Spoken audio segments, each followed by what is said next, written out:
Hi friends, welcome to Haripriya vlogs. ఇవాళ గురు పౌర్ణమి కాబట్టి మేము దత్తాత్రేయ స్వామి టెంపుల్కి వెళ్తున్నామండి. మేము ప్రతి పౌర్ణమికి దత్తాత్రేయ స్వామి టెంపుల్ వెళ్తామండి. ఇంకా వెళ్ళిన తర్వాత వ్లాగ్ కంటిన్యూ చేస్తా అండి, మీరు చూస్తూ ఉండండి. మేమైతే శంషాబాద్ నుండి స్టార్ట్ అయ్యామండి. శంషాబాద్ టు మొయినాబాద్ వస్తుంది. అయితే అక్కడ టెంపుల్ దగ్గరికి వెళ్ళిన తర్వాత వీడియో కంటిన్యూ చేస్తా. మొయినాబాద్ మండల్ కనకమామిడి విలేజ్ వస్తుంది. టెంపుల్ అయితే చాలా బాగుంటుందండి. అక్కడికి వెళ్తే చాలా ప్రశాంతంగా అనిపిస్తుంది. టెంపుల్ అయితే చూపిస్తానండి, మీరు చూడండి. మాతో పాటు మీరు చూసి దర్శనం చేసుకోండి వాళ్ళ.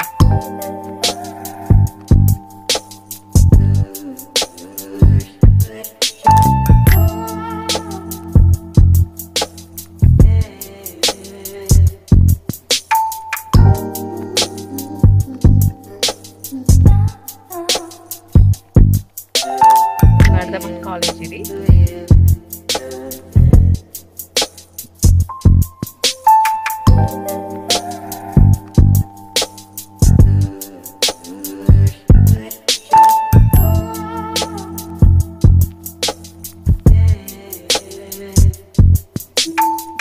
ఇదేనండి వెంకటపూర్ చౌరస్తా. అంటే ఇక్కడికైనా రైట్ తీసుకోవాలి టెంపుల్కి వెళ్ళాలంటే. ఎందుకు ఇట్లా చెప్తున్నా అంటే, మీరు కూడా వెళ్ళాలనుకుంటే కొంచెం క్లారిటీగా బాగుంటుందని చెప్తున్నామండి, అంతే. కొంచెం లోపలికి వెళ్ళాలి. ఇక్కడైతే రోడ్ అంతా బాగుండదు. ఈ వర్షాకాలం కాబట్టి సైడ్లో గ్రీనరీ బాగుంది, కాకపోతే రోడ్ అయితే బాగుండదు. సో టెంపుల్ దగ్గరికి అయితే వచ్చేసాం. గురు పౌర్ణమి సందర్భంగా జనాలు అయితే చాలానే ఉన్నారండి గుడిలో. ఇటు లెఫ్ట్ సైడ్ చూసుకుంటే అన్నదాన కార్యక్రమం జరుగుతుంది. అంటే ప్రతి పౌర్ణమికి ఇక్కడ అన్నదానం అయితే చేస్తారండి. ఇంకా రైట్ సైడ్ చూసుకుంటే ఇంకా మెడికల్ క్యాంప్ ఏదో జరుగుతుందండి.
ప్రతి పౌర్ణమికి అయితే ఈ దత్తాత్రేయ స్వామి టెంపుల్లో అన్నదాన కార్యక్రమం జరుగుతుంది.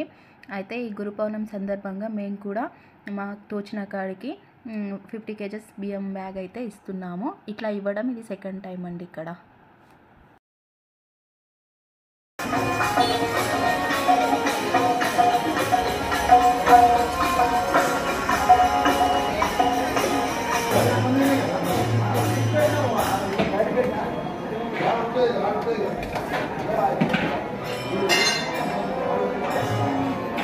రాత్రి 10 గంటలకు వచ్చినట్ట.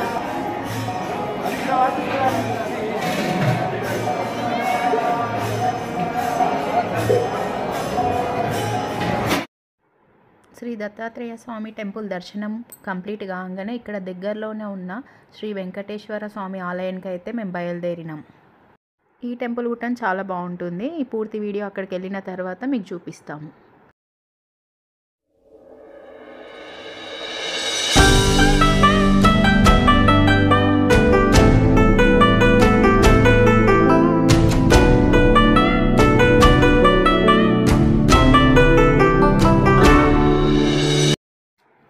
ఈ గుడి దగ్గరికి అయితే వచ్చేసినామండి. గుడి వాతావరణం చూడండి, చాలా బాగుంది. అయితే ఇక్కడ జనాలు అయితే ఎక్కువ లేనట్టున్నారు. మేము రావడమే చాలా లేట్ అయిపోయింది. అప్పటికే వేరే అక్కడ దర్శనం చేసుకొని ఇక్కడ వచ్చే వరకు లేట్ కావడం వల్ల ఇక్కడ జనాలు అయితే ఎక్కువ లేరు. ఇంకా ప్రశాంతంగా అనిపిస్తుంది జనాలు లేనందుకు. ఏమో జనాలు ఉంటే మనం ఇంత ఫ్రీగా ఉండదు, చాలా వస్తారు. వెహికల్స్ అయితే చాలా ఎక్కువ ఉంటాయి బయట. వెహికల్స్ లేవు, జనాలు అయితే లేనట్టురు. లోపలికి తర్వాత లోపల గుడి అయితే చాలా పెద్దగా ఉంటుందండి. చుట్టుముట్టు చూడండి ఎంత బాగుంటుందో. మనము ఇక్కడ గుడి లోపలికి ఎంటర్ కాగానే మనకు ఎదురుగా ధ్వజస్తంభం తులసమ్మవారు అయితే దర్శనమిస్తారు. ఇటు లెఫ్ట్ సైడ్ అయితే ఇక్కడ హోమాలు అయితే చాలా జరుగుతాయండి. ఇటు రైట్ సైడ్ అయితే ఇంకా మనకు హనుమాన్ టెంపుల్ చిన్నగా ఉంటుందండి. లెఫ్ట్ సైడ్ వినాయకుడు ఉంటాడు. ఇంకా చూడండి మొత్తం చుట్టుముట్టు. ఇటు సైడ్ ఏమో షూటింగ్ జరుగుతున్నట్టుందండి. ఇక్కడ షూటింగ్స్ అయితే చాలా జరుగుతాయండి. షూటింగ్ జరుగుతుంది రైట్ సైడ్, వెనకాల బ్యాక్ సైడ్. టెంపుల్ లోపలికి వస్తే ఈ వెంకటేశ్వర స్వామి శ్రీదేవి భూదేవి సమేతుడై మనకు దర్శనమిస్తాడండి. ఇక్కడ చూసుకున్నట్టయితే వెంకటేశ్వర స్వామి వారు, ఇక్కడ మనకు లెఫ్ట్ సైడ్లో శ్రీదేవి అమ్మవారు,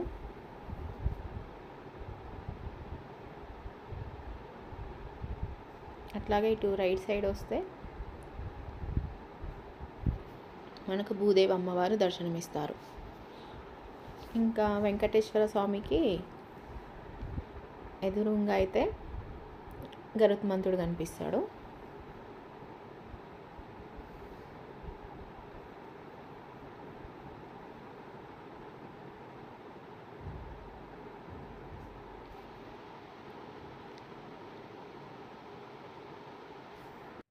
చుట్టుపక్కల చూసినట్టయితే గుడి ప్రాంగణం అయితే చాలా బాగుంటుందండి.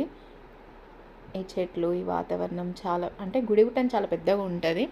ఇక్కడ సాటర్డే టైంలో అయితే జనాలు చాలా ఉంటారు. అంటే మేము నార్మల్ డేలో వెళ్ళినాం కదా, అందుకే జనాలు అయితే ఏం లేరు. సాటర్డే అయితే ఫుల్ రష్ ఉంటుంది ఇక్కడ. ఇక్కడ పూల మొక్కలు అవన్నీ చూడండి చాలా బాగుంటుంది. ఇక్కడ చెప్పినాం కదా షూటింగ్ జరుగుతుందని, షూటింగ్ అయితే చేస్తున్నారండి. జనాలు ఎవ్వలేరు, మామూలుగా ఇక్కడ షూటింగ్ చేసే వాళ్ళు మాత్రమే ఉన్నారు. సిటీ అవుట్స్కర్ట్స్లో అయితే ఇలాంటి టెంపుల్స్ చాలానే ఉన్నాయండి. మీకు చూపించాలనే ఉద్దేశంతో మేము ఈ వీడియో తీయడం జరిగింది. ఇంకా ఇటు చుట్టుపక్కల ఏరియాలో ఎక్కడైనా ఇంకా టెంపుల్స్ ఉంటే వీడియో తీయాలనుకుంటే మాకు కామెంట్స్ చేయండి. ఇంకో వీడియోతో మీ ముందుకు వస్తాము.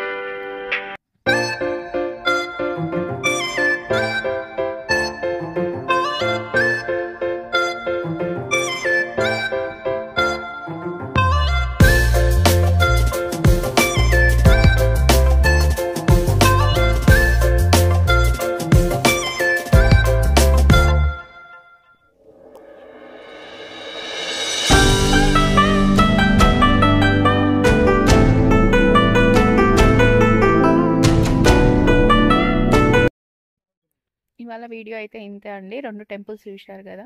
ఇంకా మాకు సపోర్ట్ చేయండి, లైక్ చేయండి, షేర్ చేయండి, సబ్స్క్రైబ్ చేయండి. Thank you, bye.